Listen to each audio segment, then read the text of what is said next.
In the early 1990s, I had the opportunity to see this mode of prayer, this feeling-based prayer, enacted in a real-time situation. And I'd like to share the story because it perhaps best describes what otherwise is a nebulous concept regarding precisely how feeling-based prayer works in our lives. During the 1990s, early 1990s, the desert Southwest was experiencing one of the worst droughts in history. And a Native American friend of mine invited me to join him one day in a place in the high deserts of northern New Mexico to share in a prayer of rain. He didn't have to ask me twice. I said, "You bet, I'd love to participate and see what this prayer is all about." So we met at an agreed upon location, and we hiked through several 100,000 acres of beautiful high mountain desert sage until we came to a place that was so old. Even the people today don't know who built this place. It was essentially a stone circle, and each stone was placed just as it was by the hands of the ancestors so long ago. And it was in this place that my friend began his prayer. What he did was he removed his shoes, stepped into the circle in his bare feet. He honored all of his ancestors. He simply said, "All of my ancestors, all of my ancestors." Honored the four directions. He turned his back to me, held his hand in a prayer position for just a few seconds. And then he turned around and looked at me and he said, "I'm hungry. Let's go get a bite to eat." And I said, "I thought you were going to share this prayer. I thought you were going to pray for rain." And he looked at me and he said, "No."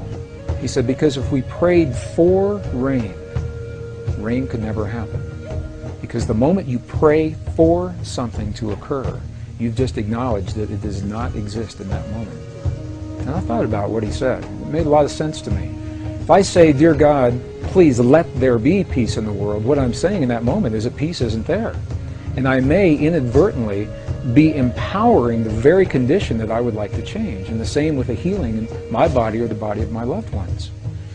So I asked my friend, I said, "If you didn't pray for rain just then, what did you just do? What happened when you closed your eyes and you turned your back to me just for those few moments?" And what he said was this. He said, "When I closed my eyes, I began to feel the feeling of what it feels like to have rain in our Pueblo village." He said, "I smelled the smells of what it smells like when the rain falls off the earthen walls of our buildings. And I felt the feeling of what it feels like with my naked feet in the mud. There's so much mud because there's been so much rain." And he said, "In that way, I opened the door to the possibility to bring rain into our world." Well, I think about this mode of prayer a lot. Later that afternoon, something amazing happened. I was watching the weather maps, and the drought that had happened for so long suddenly changed. We saw the high-pressure system move across Utah and then dip down from Colorado into northern New Mexico and make a little U-turn and come right back up. We had rain that night, and we had rain all the next day. It rained and rained, and I called my friend. And I asked him, I said, "There's so much rain, the valleys are flooding, the roads are flooding. What in the world is going on?" And he was quiet just for a moment, and he said, "That's the part of the prayer." He said, "I never quite figured out." So I have no way of scientifically validating that my friend's prayer had anything to do with that rain. But the correlations are so high. We see it happen so many times, we know there is an effect. 1972, 24 United States cities were used to conduct an experiment where people were trained to feel the feeling of peace in a very specific manner, and they were strategically placed in these cities. Each city had populations over 10,000 people. And these were documented in some of the very well-known TM studies that were done back in the early 70s. And what happened was, during the time that the people were feeling the feelings of peace in the community around them, beyond the buildings where they were having their experience, the communities experienced statistically measurable reductions in crime. Violent crimes against people, traffic accidents declined. In some cities like Chicago, where the stock exchanges, the stock market soared while peace was in place. And when they stopped their prayers, all those statistics reversed.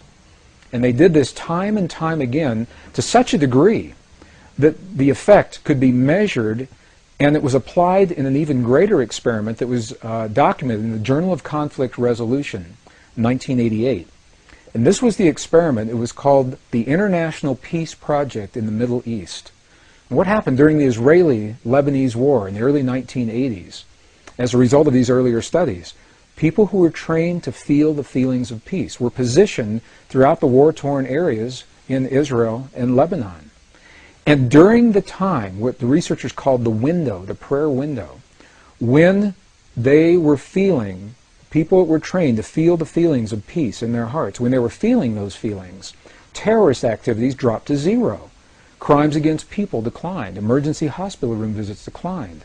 And they tried doing these experiments different times of day, different days of the week, to make sure it wasn't an effect of weeks or weekends or holidays, or different times of the month to make sure it wasn't an effect of lunar cycles affecting people.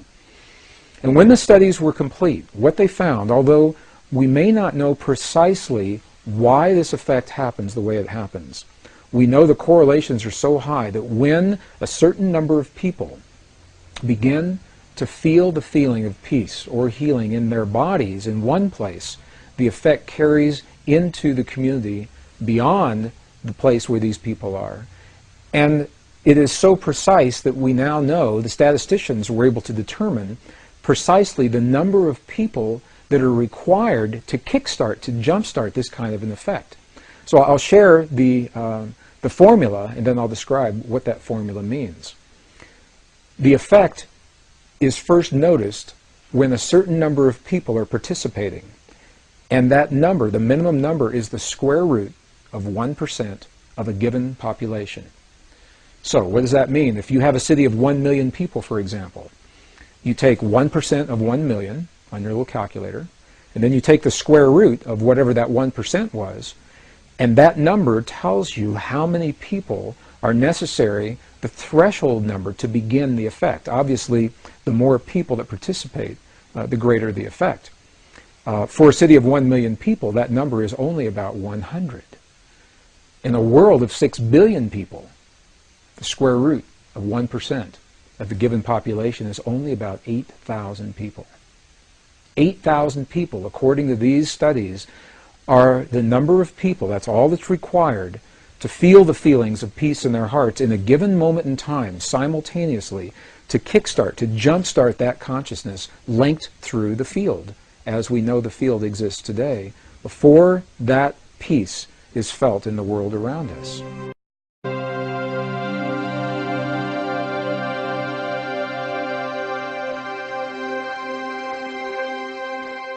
So any discussion regarding this feeling-based prayer, this lost mode of prayer, sometimes seems a little more than academic until we can actually apply it in our lives or see it applied in our lives.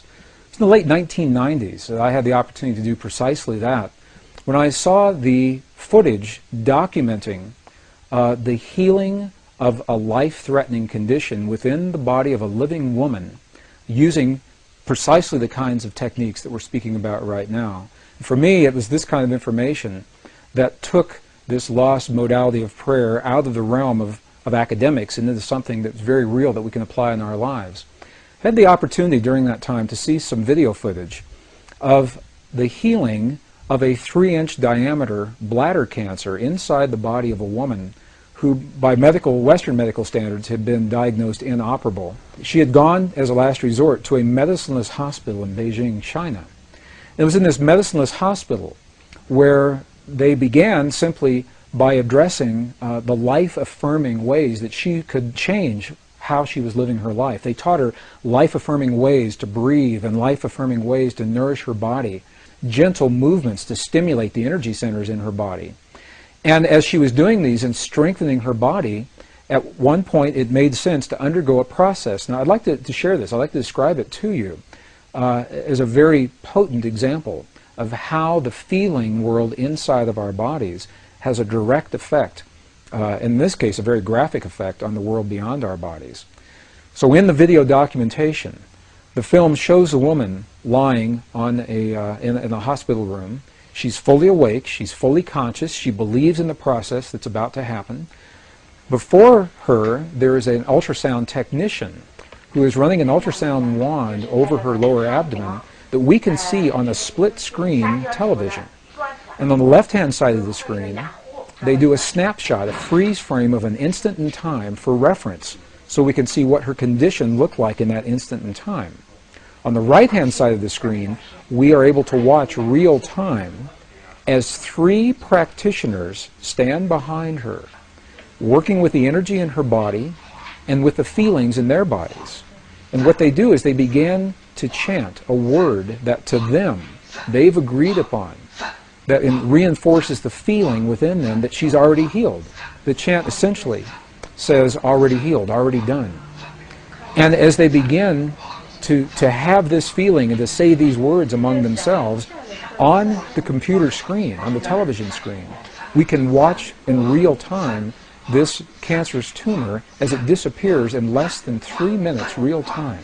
It's not like time-lapse on a documentary where you see a rose unfold in 30 seconds in something that normally takes days. This literally happens in less than 3 minutes. Her body responded to the feelings of the practitioners who were trained to have the kinds of feelings that they were having. And all they were feeling was the feeling of what it feels like to be in the presence of a woman who is already healed, fully enabled, fully capacitated. They were not seeing her as a woman who was sick, and they weren't saying, bad cancer, you've got to go away.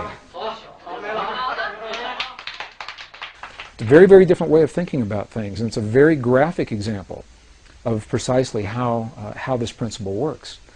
I had the opportunity to speak to the gentleman, Luke Chin, that actually created this film.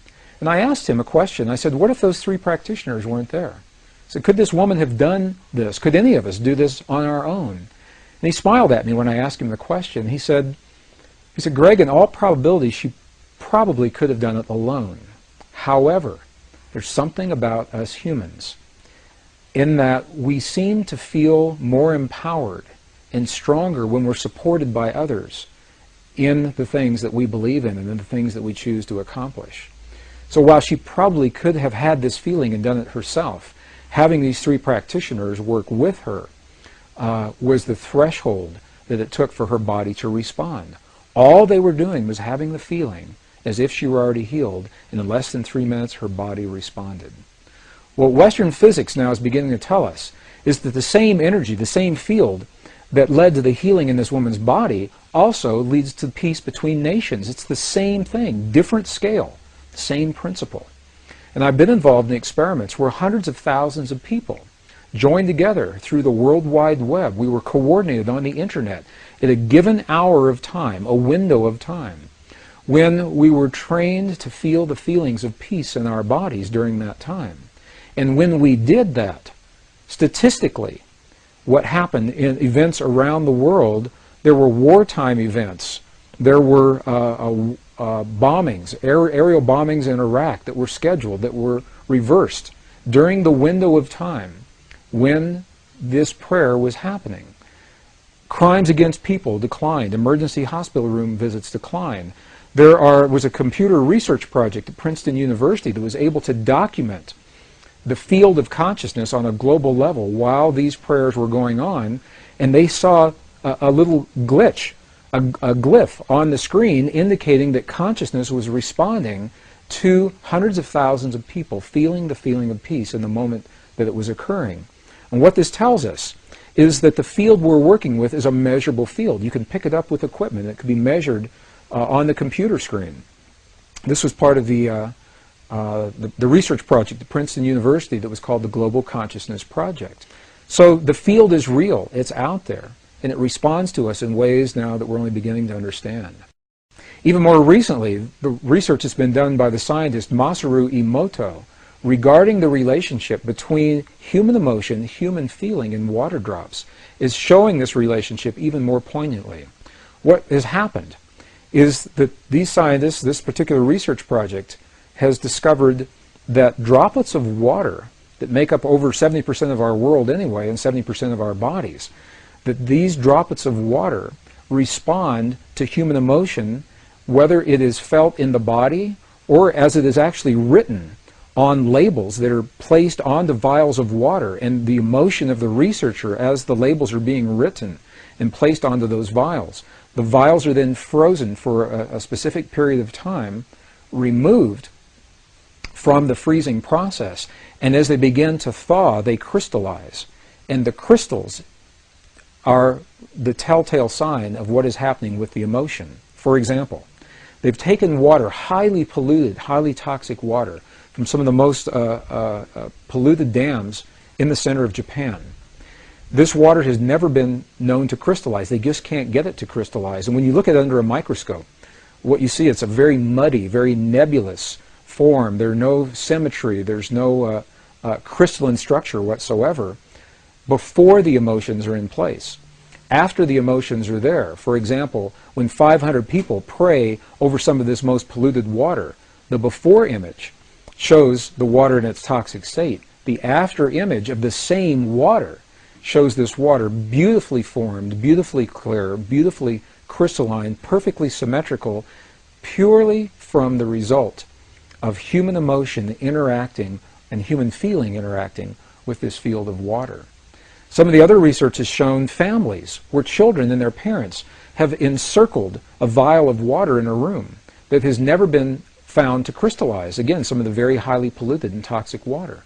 And what they do, they make a game out of it. The children, they send love to the water. They say, "We love you, water. We appreciate you, water. Thank you, water, for what you bring to our world and our lives." And in that innocence, they are eliciting these genuine states of emotion.